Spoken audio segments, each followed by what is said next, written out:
안녕하세요. 에베소서 계속 강해하도록 하겠습니다.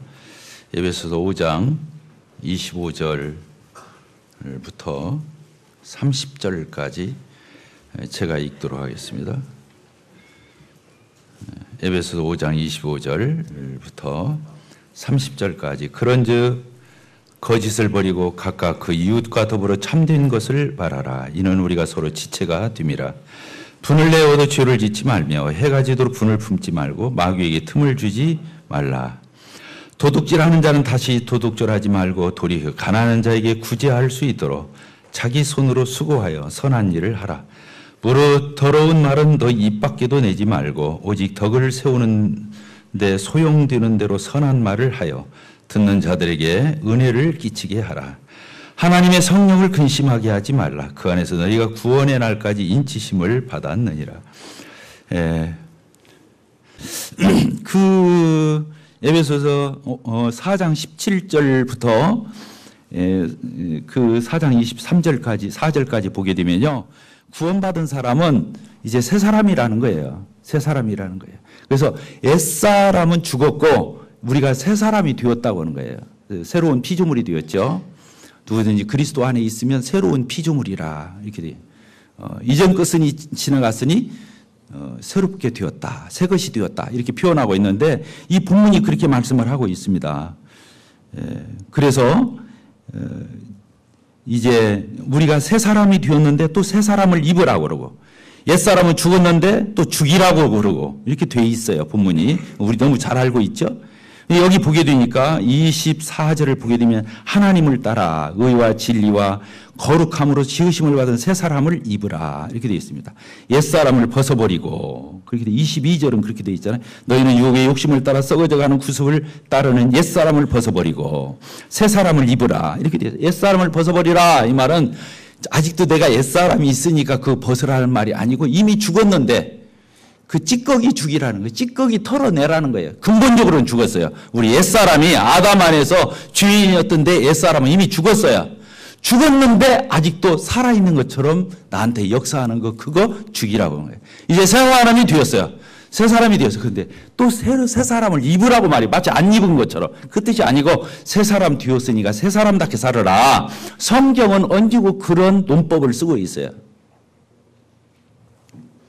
그런데 오늘 읽은 본문에서부터는 새 사람을 입는 법, 옛 사람을 벗어버리는 법, 이것이 구체적으로 써 있다는. 첫째는 거짓을 버리는 거예요. 그리고 참되게 사는 거예요. 따라서 합시다. 거짓을 버리고 참된 것을 말하라. 예. 이게 가장 먼저 나와요. 이게 가장 먼저 나와요. 참 중요한 말씀이죠.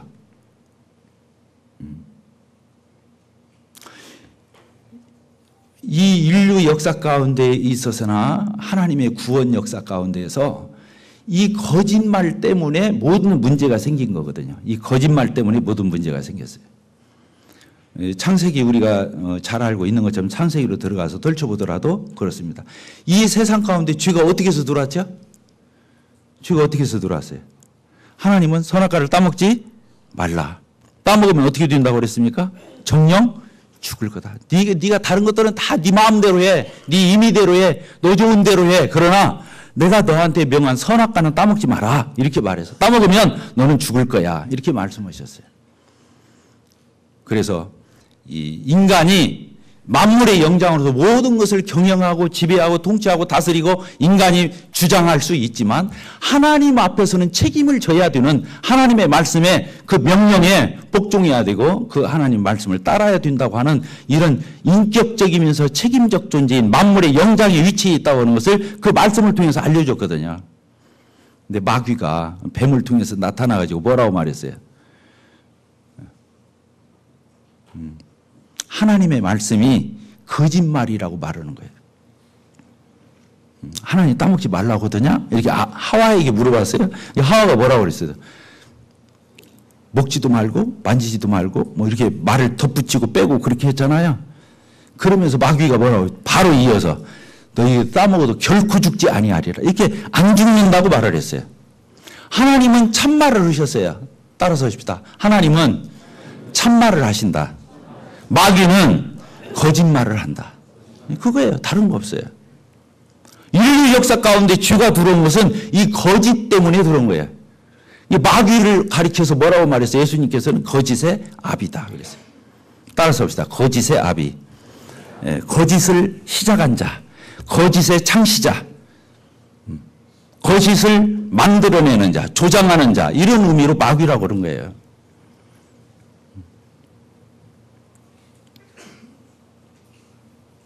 그런데 마귀가 속이기 위해서는 기가 막히게 말을 하는 거예요. 그게 문제예요.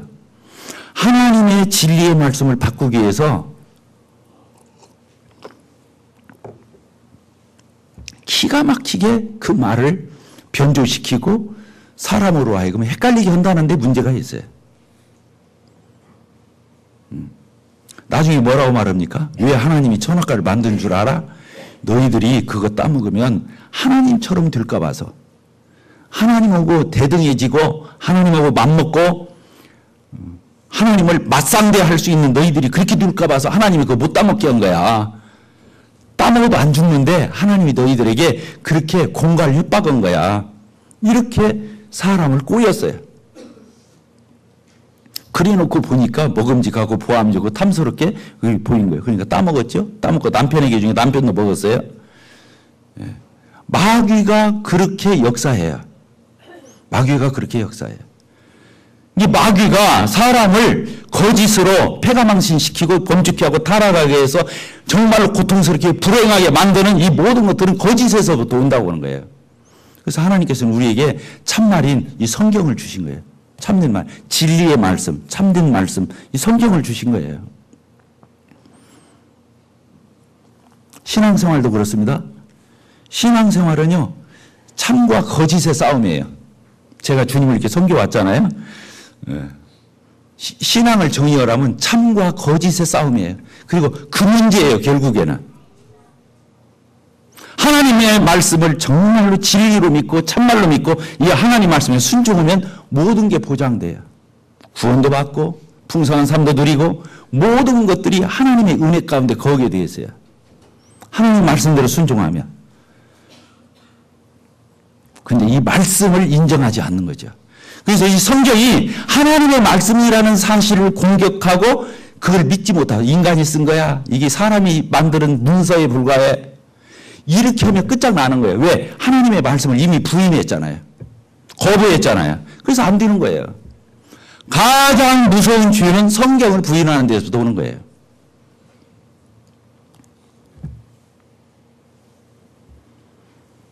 그래서요, 우리가 이게 정말로 참인지 거짓인지 알기가 어려울 때 이 말 들으면 꼭 그 말이 맞아.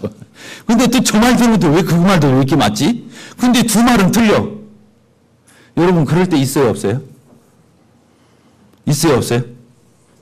아, 이쪽 말 들으면 틀림없이 다 맞다니까, 처음부터 끝까지.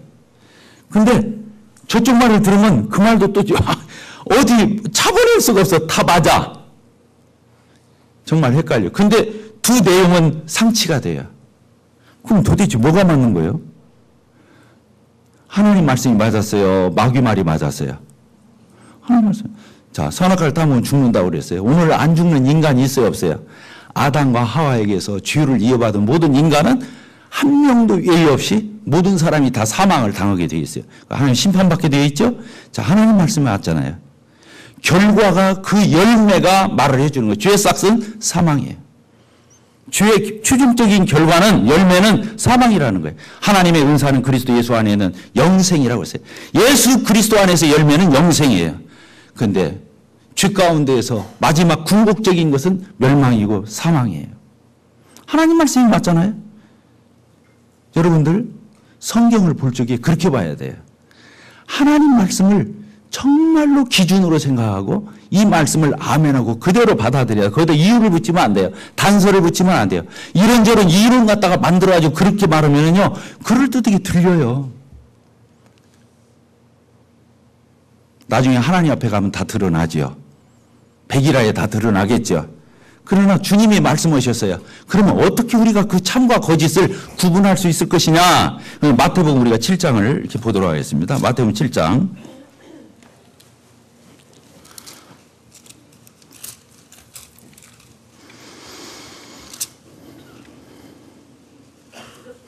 15절 제가 읽겠습니다. 거짓 선지자들을 삼가라. 양의 옷을 입고 너희에게 나오나 속에는 노략질하는 일이라. 그들의 열매로 그들을 알지니 가시나무에서 포도를 또는 엉겅퀴에서 무화과를 따겠느냐. 이와 같이 좋은 나무가 아름다운 열매를 맺고 못된 나무가 나쁜 열매를 맺나니 좋은 나무가 나쁜 열매를 맺을 수 없고 못된 나무가 아름다운 열매를 맺을 수 없느니라. 아름다운 열매를 맺지 아니하는 나무마다 지켜 불에 던지우니라. 이러므로 그들의 열매로 그들을 알리라. 따라서 그들의 열매로 그들을 알리라. 사람이 다 속일 수 있어요. 속이기 명수니까 다 속일 수 있어요. 감쪽같이 다 할 수 있어요. 안 그런 척 할 수 있어요. 다 우리는 할 수 있어요. 근데 무엇만 못 속인다고 했냐면 성경에서 이렇게 말한 거예요. 결론적으로 열매만큼은 속일 수가 없다 그렇게 써 있어요. 왜? 열매가 나타나는데 그 이전으로 하루도 못 돌아가기 때문에 열매를 딱 맺히잖아요. 그 전으로 돌아가서 다시 열매 맺을 수가 없어요. 쭉정이가 나왔어요. 열매를 거두어도 쭉정이에요. 하루라도 뒤돌아가서 열매로 바꿔놓을 수가 없어요. 왜? 열매는 최종적인 결론이기 때문에 그래요. 또 열매를 내가 거두어서 그것을 맛보기까지는 하나님께서 보장해 줘야 열매를 거두는 거예요. 아무리 내가 노력했어도 하나님께서 그걸 지켜주지 않고 하나님께서 보존해 주지 않으면 내 목에 쌀을 한 톨도 내 입에 들어갈 수가 없을 수가 있어요. 아무리 노력해도.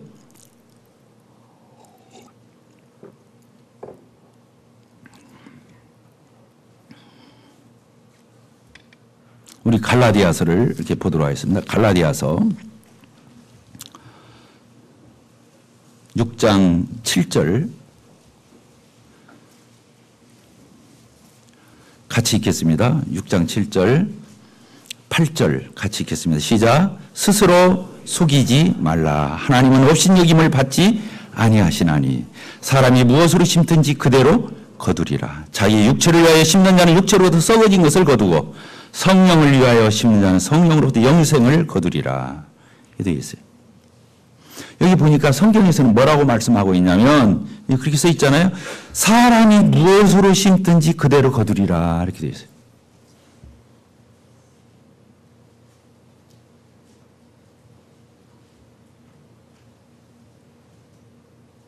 팥을 심으면 팥이 나올 거고 콩을 심으면 콩이 나올 거고. 그러면서 8절이 핵심 구절이죠. 자기 육체를 위하여 심는 사람은 결국에 거기서 신령한 것을 거둘 수 없어요. 결국에 육체로부터 썩어질 것을 거둘 거예요. 그러나 성령을 위해서 심는 사람은 결국에 성령으로부터 영생을 거둘 거라고 이렇게 말씀하고 있습니다. 그래서 저는 우리 형제 자매님들이 저를 포함해서 하나님의 말씀에 순종하고 갔으면 좋겠어요. 하나님의 말씀이 그러하면 아멘 하고 그렇게 사는 거예요. 거기에다가 다른 양념을 집어넣거나 다른 해석을 하거나 다른 이론을 첨가해서 그렇게 하면 그게 나올 거니까. 그런데 하나님의 말씀을 있는 그대로 받아서 그렇게 순종하면 결국에 하나님께서 심은 대로 그 놀라운 것을 우리가 거두게 되고 만족하게 되고 그런 하나님의 은혜를 경험할 수 있겠죠. 그런데 사람은 그렇지 않아요. 사람은 우리가 구원을 이해할 때 그렇게 이해한다고 하지 않았습니까? 첫째, 예수님을 구세주로 영접하는 거예요. 두 번째, 또 뭘로 영접하는 거예요? 주님으로 영접하는 거예요. 주님으로. 예수님이 우리의 구세주가 되시자 주인이 되신다고 그랬잖아요. 예수님 우리를 구원해 주셨어요. 구세주예요. 근데 예수님은 구세주로 그치는 게 아니에요. 구세주가 되신 것은 자기의 피값을 지불하고 우리를 구원하신 이유가 뭐냐? 우리에게 주인이 되시고 싶으셔서 그런 거예요. 나의 주인이 되시고 싶으셔서. 따라서 나의 주인이시다. 근데 우리는 구원받고 난 뒤에도 여전히 그 미련을 떨치지를 못하는 거예요. 세상 방식으로 살고 싶은 거예요. 육신대로 살고 싶은 거예요. 양다리 걸치고 싶은 거예요. 이것도 갖고 저것도 갖고 싶은 거예요. 구원은 그게 아니에요. 그냥 옛사람, 새사람 이렇게 나누는 거예요. 옛사람은 죽었다, 새사람은 살았다 이렇게 가르치지 겸해서 섬길 수가 없어요. 근데 그 미련이라는 것은, 그 뒤끝이라는 것은 집이 온 거예요. 나는 우리 형제 자매님들이 마음에 확정할 수 있게 되기를 바라요. 저도 이 말을 하는 제가 육신적인 게 없다, 저는 세상적인 거 하나도 그런 연약함 없다, 그 얘기를 하려는 게 아니에요. 저도 부족해요. 저도 연약해요. 저도 취약할 때가 많이 있어요. 그런데 구원받은 성도는 확정을 하고 사는 거예요. 그래, 나 이렇게 살 거야. 이렇게 살고 싶습니다. 그래서 안 될 적에는 하나님 앞에 고백하는 거예요. 잘못했습니다. 그리고 그렇게 살고 싶습니다. 이렇게 말해야 되는 거예요. 근데 거기에다 자꾸 이런저런 말을 붙이기 때문에 힘들어지는 거예요. 나도 헷갈리고 다른 사람도 헷갈리게 하는 거예요. 성경은 그렇게 써 있지 않아요. 창세기부터 계시록까지 그런 구절은 없어요.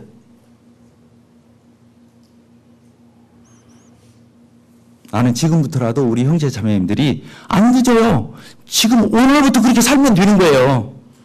옛날에 그렇게 잘못 사는 거 뭐라고 하려는 게 아니에요. 지금부터라도 우리는 그렇게 살면 되는 거예요. 하나님 앞에 무도만 회개하고 하나님 앞에 더 달려가려고 그러고 하나님의 도움을 요청하고 이렇게 달려가는 거죠.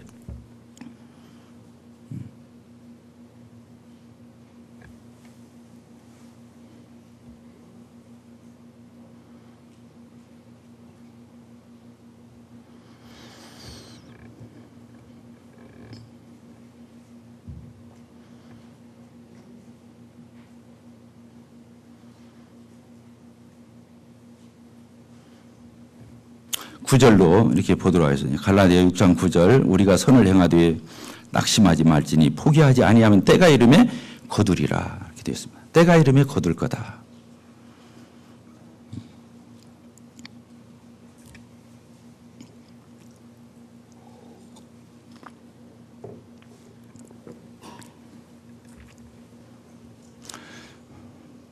제가 이제 조금 전에 말씀을 드렸지만 저도 자유로운 게 아니라고 그랬잖아요.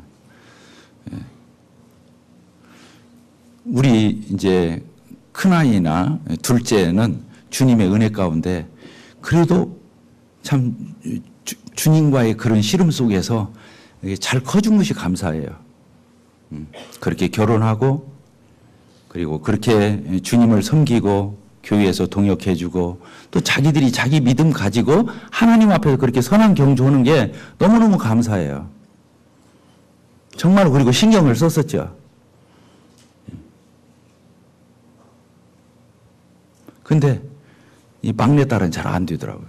방심해서 큰아들하고 둘째 딸을 잘 기르면 저절로 될 줄 알았어요. 그냥 따라서 다 이렇게. 나중에 보니까 고등학교 2, 3학년, 중학교 3학년 때부터 위기의식이 느껴졌어요.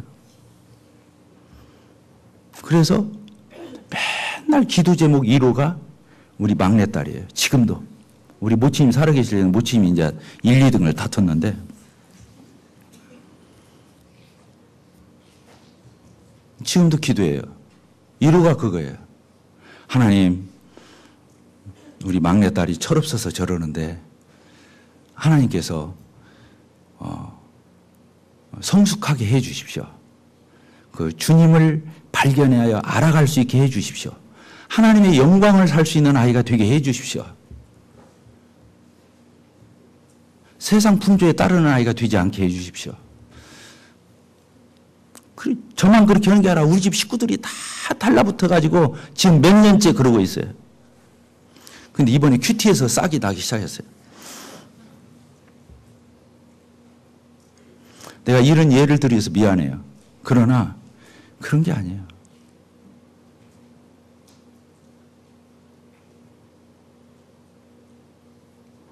저 세상 방식으로 안 키웠거든요. 육신적으로 안 키웠어요. 그냥 제가 방심 좀 했어요. 주님 일 한답시고. 근데 내가 예상치 않은 쪽으로 가 있었어요. 턱없이 부족하고 펑크나 있고 이런 것들에 제가 위기의식을 느꼈고 가족들이 맨날 모여서 가족회의 지금 몇 년째 한 3년째. 그리고 계속 상담해줘요, 서로가. 엊그저께도 그랬어요. 우리 딸이 그런 얘기를 하더라고요. 아빠, 질문할 게 있어요. 뭐? 그랬더니, 왜 준비된 자매님들은 많은데 준비된 형제님들이 없어요? 교회 청년부를 보니까 준비된 자매님들은 너무 훌륭한 자매들이 많다는 거예요. 근데 형제들은 왜 이렇게 형편없냐는 거예요. 형제님들 반성해야 돼. 그러니까 자기가 위기의식이 느껴지는 거예요. 이 세상 남자 데려다가 뭐 어떻게 구원받게 해가지고 이거 내가 시집을 가야 하나? 뭐 그런 얘기 하는 건가. 제가 그렇게 말했어요. 아니야. 네가 준비되면 하나님은 반드시 준비하셔. 뭐라고요? 우리 교회에 형제들이 없고 준비된 형제들이 없어서 문제가 아니라 네가 준비 안 된 게 문제야.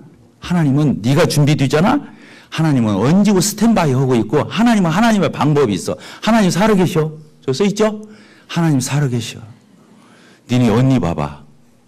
29살 됐을 적에 30 앞두고 아빠가 얼마나 긴장한 줄 알아? 그래서 아빠가 그랬어. 그때 내가 이제부터는 우리 전주 북북교회 안에서 안 알아보고 저 밖으로 좀 알아봐야 할란가 보다. 그러면서 한마디 였거든요. 근데 그 K 형제 하나가 너무 나이 차이가 나는데 근데 그 형제 하나는 내가 마음에 걸려. 그랬어요. 이건 되지도 않는 일이니까 너무 어이없는 일이니까 그냥 내 마음의 속마음을 털어놨어요.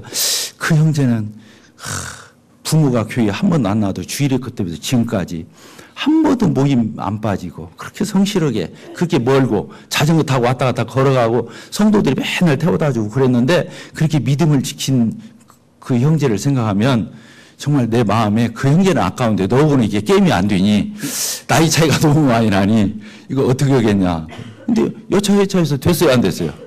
됐어요. 결혼했어요. 그것은 저도 알고 한 게 아니에요. 몰랐어요. 근데 하나님 예비했어요, 안 했어요? 그 딸 봐봐. 그 또 아들 낳잖아. 아들이 뭐 더 중요한 건 아니에요. 하여간 딸 낳고 아들 낳았다 그 말이에요. 잘 살죠? 주님이 저 체면을 살려주시더라고. 정말로 그렇습니다. 하나님은 하나님의 방법이 있으셔요. 하나님 살아계셔요. 우리가 하나님을 믿고 철석같이 따라가면 하나님이 이루실 거예요. 하나님은 우리를 실망시키시는 분이 아니에요. 세상적인 방식, 세상적인 어떤 그런 걸 편법 이런 거 쓰지 마세요. 하나님 말씀을 정말로 고지식하다고 할 정도로 하나님 말씀 그대로 받고 하나님을 믿고 따르면 하나님이 하실 거예요. 처녀 자매님들만 아멘 해보세요. 아시겠죠?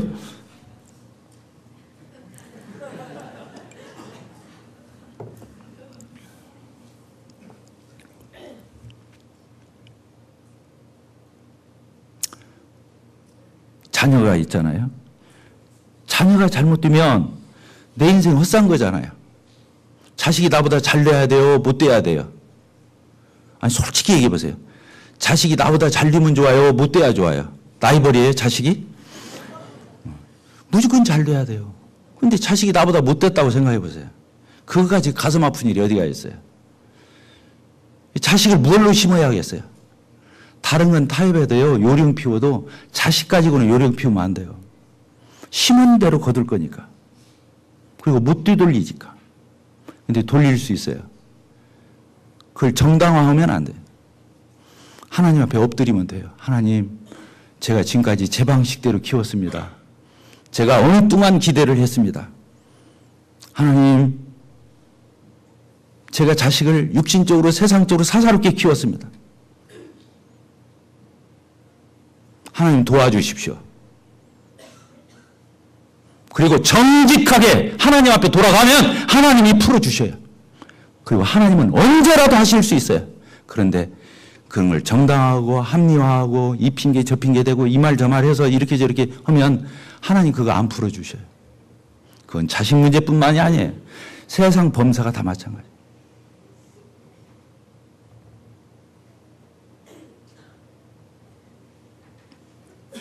저는 우리 형제 자매님들이 저를 포함해서 지금 저도 자유로운 게 아니에요.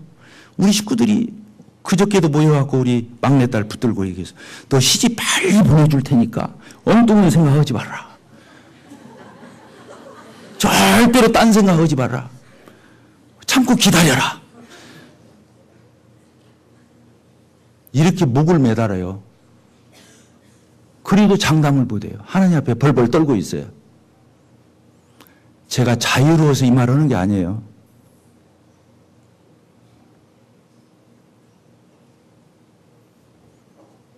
그럴 적에요. 하나님이 내 기도를 들으시고 내 음성을 들으고 나를 불쌍히 여겨 주셔야 되는 거예요. 아이가 잘못되는 것은 100% 부모 책임이에요. 부모 책임이에요. 그건 다른 말로 비껴갈 수 없어요. 아이가 무슨 죄가 있어요? 내가 어떻게 키웠냐는話.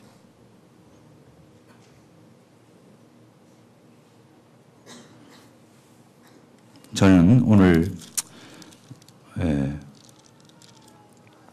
에베소서 읽고 마치도록 하겠습니다. 에베소서 4장 25절 같이 읽겠습니다. 시작. 그런즉 거짓을 버리고 각각 그 이웃과 더불어 참된 것을 말하라. 이는 우리가 서로 지체가 됨이니라. 기도하겠습니다.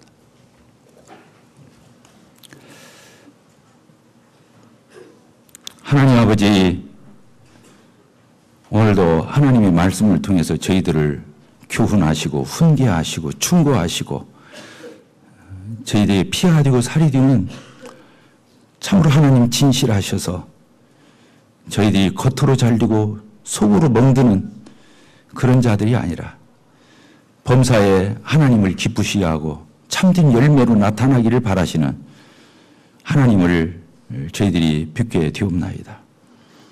하나님은 얼마나 진실하시고 얼마나 참되시고 하나님 얼마나 거룩하시고 성결하시고